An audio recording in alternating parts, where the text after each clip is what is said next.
ये कहानी है बॉस एक राजा की। एक राजा हुआ करता था और उस राजा के पास अलग अलग किस्म के पशु और पक्षी उसके बगीचे में मौजूद थे। और राजा ने हर एक पशु को और हर एक पक्षी को एक पर्टिकुलरली काम असाइन किया हुआ।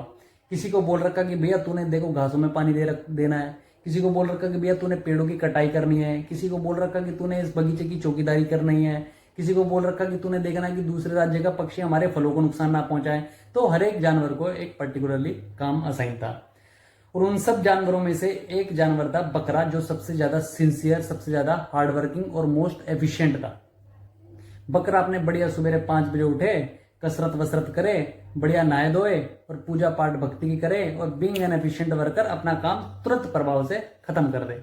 अब बाकी जानवर देखे यार, बकरा फ्री हो गया फटाफट अपना काम करके, तो कोई उसको डरा के अपना काम करवा ले, कोई उसको बहाने मरवा के अपना काम करवा ले, कोई उससे बेचारा रिक्वेस्ट करके अपना काम करवा ले। तो घूम फिर के बकरा जो है वो 80% काम बगीचे का अकेला देख रहा था। हालांकि ये बात बकरे को मालूम थी कि कोई उससे काम का बेवकूफ बना के काम करवाया जाता है, लेकिन बकरे को लगा यार चलो कोई बात नहीं, क्या ही हो गया, अपने तो राज्य के जानवर हैं, कुछ नहीं होता। तो इस प्रकार बकरा क्या है, बेचारा सुबह से शाम तक लगा रहता था। और उस राज्य में जो राज्य का सबसे प्रिय जानवर था वो था घोड़ा।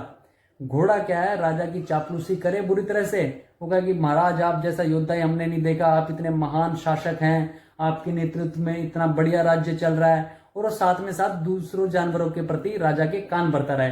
वो बकरे को जैसे काम करते देखे, क्या भैया राजा जी ये बकरा तो काम करके ना देवे, 1000 बार तो गलत करे, फिर सुबह से शाम तक दोबारा लगा रहता था। बाकी जानवरों के भी धीरे धीरे काम बढ़ता रहता था।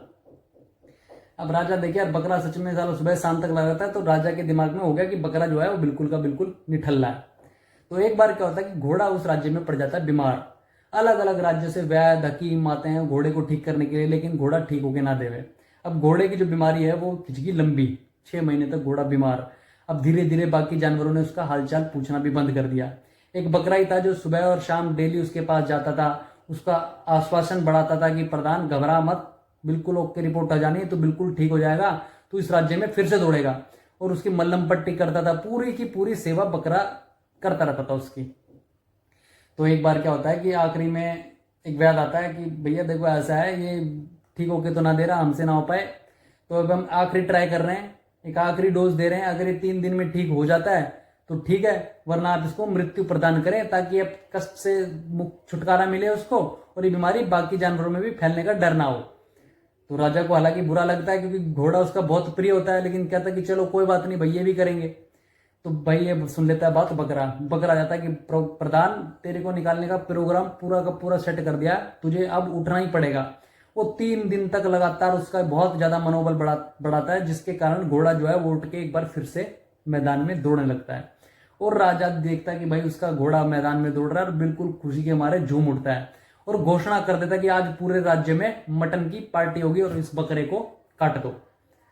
बकरा देखता है कि साला कसूर कुछ नहीं, काम सारा हम करें, दूसरों का काम हम करें, घोड़े को ठीक हमने किया, इसको आश्वासन हमने दिया, मल्लम पट्टी इसकी हमने की, और मुझे मारने का प्रोग्राम बिठा लिया इन्होंने।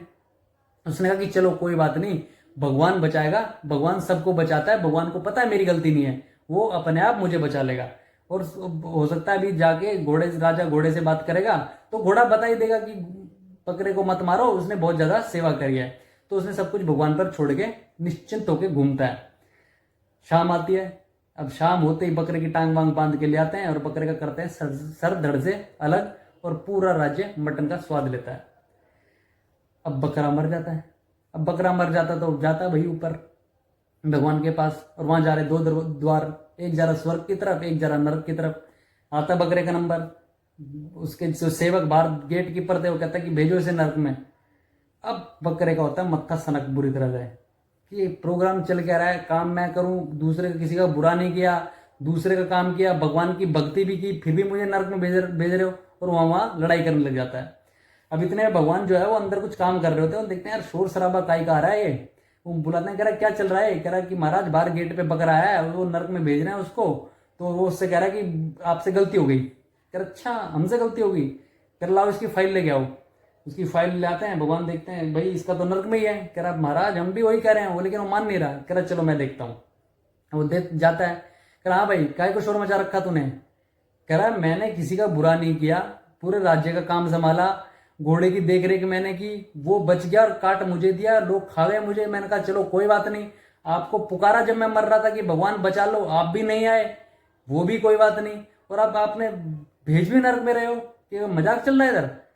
कह रहा भाई सबर को पाल, रुक जा, सुनने दे मेरी, हमारी बात भी सुन ले जरा, अपनी अपनी बोले जा रहा। कह रहा हाँ बताओ, आप बताओ क्या दिक्कत है इसमें। कह रहा मुझे आवाज आई थी कोई कि कोई बकरा बोल रहा है कि मुझे बचा लो, लेकिन उस समय मैं 20 लोगों की और जान बचा रहा था एक साथ। अब उनको 20 को छोड़ के तेरे को अकेले को तो बचा नहीं सकता था, इसलिए उनकी जान बचाना ज्यादा जरूरी हो गया। और कह रहा यार मैंने तेरे को एक चीज दे रखी, इसीलिए तो दी थी कि जहां मैं ना पहुंच पाऊं, जहां उसका इस्तेमाल करके तू बाहर निकल जा मुसीबत से। कहता यार मेरे को तो ऐसी कोई नहीं दी भगवान। कह रहा क्या बात कर रहा है, मैंने इस संसार के हर एक जीव को वो चीज दी है। कह रहा क्या है। कह रहा बुद्धि, इसका इस्तेमाल नहीं किया तूने, इसलिए तेरे को नरक में भेज रहे हैं। तुझे मैं नरक इसलिए भेज रहा हूं क्योंकि जो चीज मैंने तुझे इस्तेमाल करने के लिए दी थी तूने उसका इस्तेमाल नहीं किया। अगर तूने अपनी अकल का इस्तेमाल किया होता तो तू राजा की नज़र में निठल्ला कभी नहीं होता और तुझे अपनी जान से हाथ गंवाना नहीं पड़ता। अगर तूने अपनी अकल का इस्तेमाल किया होता तो तेरे पास सुबह भगने का पूरा मौका था, क्योंकि ये बात तुझे सुबह ही मालूम थी कि राजा तुझे काटने वाला है, पर तूने फिर से अपनी अकल का इस्तेमाल नहीं किया, जिसके कारण तू अपनी जान का स्वयं जिम्मेदार ठहरा। हालांकि तेरे बाकी कर्म अच्छे थे, इसलिए तुझे सिर्फ 30 दिन के लिए ही नरक भेज रहे हैं, उसके बाद तू स्वर्ग में आ जाइयो, वहाँ बढ़िया रहेंगे अपने बढ़िया मस्ती से। तो कहानी से ये सीख मिलती है बॉस कि भगवान आपकी मदद के लिए हर जगह नहीं पहुंच सकते हैं, इसलिए उसने बनाई है अकल। आप इसका इस्तेमाल करें ताकि आप किसी भी मुसीबत से अपने आप को बाहर निकाल सकते हैं। ज़्यादा परोपकारी ना बने, जितना आपको काम दिया जाए उतना ही करें, ज़्यादा जिम्मेदारी कंधों पे ना उठाएं, अपनी उठा ले वही बहुत है। दूसरी सीख मिलती है हमें राजा के केस में।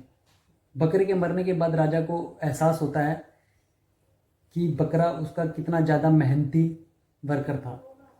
अगर वो चापलूसी भरे शब्दों पर विश्वास नहीं करता तो उसका बगीचा कभी तबाह नहीं होता, जो कि बकरे के मरने के 3 महीने बाद हो गया। So always trust your eyes, never trust flattery words, see who is best employ, कौन जिम्मेदार है कौन नहीं है अपनी आंखों से स्वयं देखें।